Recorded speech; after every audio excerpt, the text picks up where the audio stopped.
Have you been dreaming of taking that life-changing solo trip but feel overwhelmed by questions like, where do I start? How do I stay safe? And most importantly, how do I make it affordable and fun? Stop worrying. In the next 5 minutes, we'll unlock your ultimate guide to planning the perfect solo adventure, whether it's your first trip or your 5th. So stick around, because by the end of this video, you'll have all the tools you need to make your dream solo trip a reality.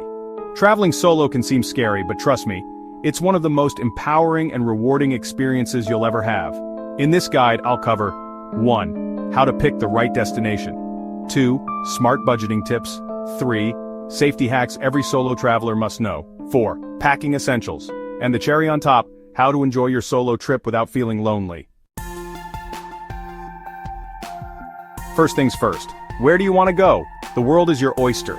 A giant, swirling, chaotic oyster just waiting to be pried open. Are you picturing yourself on a beach, sipping something fruity with an absurdly small umbrella in it? Bali, man! Or maybe trekking through ancient ruins, Indiana Jones style. Machu Picchu is calling your name. Look, picking the right spot is crucial. It's like choosing the right pair of shoes before a marathon, except instead of blisters, you get soul-crushing regret. Think about what gets you fired up. What are you passionate about? History, food, extreme sports that make your mom faint? There's a perfect destination out there for every kind of traveler, and especially for those going solo. Safety first, people, especially if you're a rookie solo traveler. Pick a place with a good rep for safety. Do your research forums, Reddit, travel blogs, all that jazz. You want to be exploring ancient temples, not worrying about getting pickpocketed. Easy navigation is key, especially if you're like me and can barely read a map. Look for places with solid public transport, or where it's easy to rent a scooter and just cruise. Lost in translation can be fun, but lost in a foreign country with no way to get back to your hostel? Not so much. And most importantly, choose a place that speaks to your soul. Don't just go where everyone else is going. Go where you want to go. Trust me, the experience will be 1,000 times more rewarding. Alright, let's talk money, because let's be real, none of us are swimming in cash, unless you are, in which case, hi, I'm Bonsoir, let's be friends. But seriously, solo travel doesn't have to drain your bank account. It's all about being smart, being resourceful, and maybe eating ramen for a week or two to afford that plane ticket. Worth it. First things first, set a budget. And I don't mean a vague idea in your head, I mean an actual spreadsheet.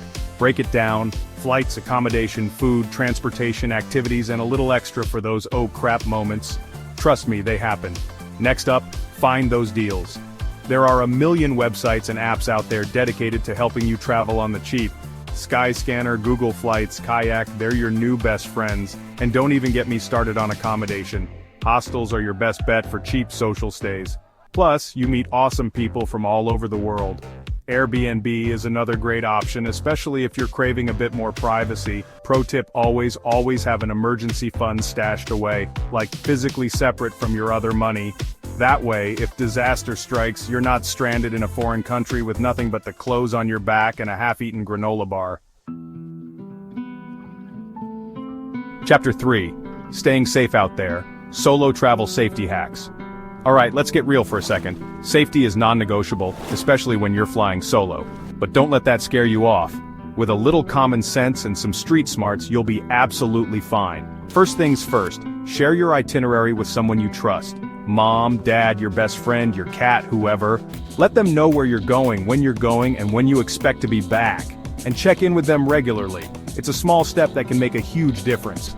Next up, be smart about your belongings. Don't flash your cash, don't wear flashy jewelry, and for the love of all that is holy, keep your passport safe.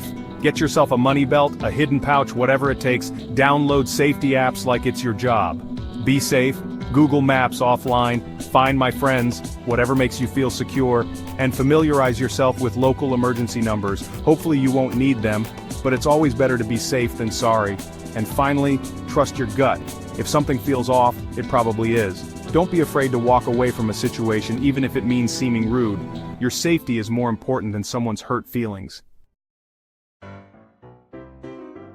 Chapter 4. Packing like a pro essentials for the solo traveler. Alright, let's talk packing. Because nobody wants to be that person lugging a suitcase the size of a small car through the airport. Especially not when you're on your own. Minimalism is key, people. First things first, comfortable shoes. And I don't mean your cute little ballet flats, I mean shoes that can handle miles of walking, cobblestone streets, and the occasional impromptu hike. Next up, versatile clothing, think layers, neutral colors, and pieces that can be dressed up or down. Leave the ball gown at home, unless you're planning on crashing a royal wedding, in which case, invite me. Tech essentials, portable charger, adapter, noise-canceling headphones, lifesavers, all of them. And don't forget a good book or two. There's nothing like getting lost in a good story while you're on a long train ride. And finally, leave some room for souvenirs, because you're going to want to bring back a piece of your adventure with you.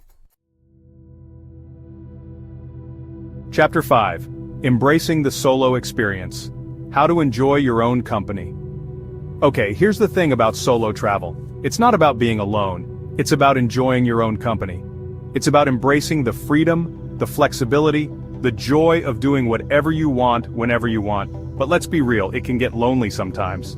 First things first, choose social accommodation. Hostels are a goldmine for meeting fellow travelers. Strike up a conversation in the common room, join a pub crawl, or just hang out in the kitchen and swap stories over a cup of instant coffee. Don't be afraid to join group tours or activities. It's a fantastic way to meet people with similar interests. Plus, you get to learn about the place you're visiting from a local expert. Win-win. And here's the most important thing, embrace the solitude. Take yourself out for dinner, read a book in a park, spend an afternoon wandering aimlessly through a museum. Some of the most incredible moments of solo travel happen when you're completely alone with your thoughts.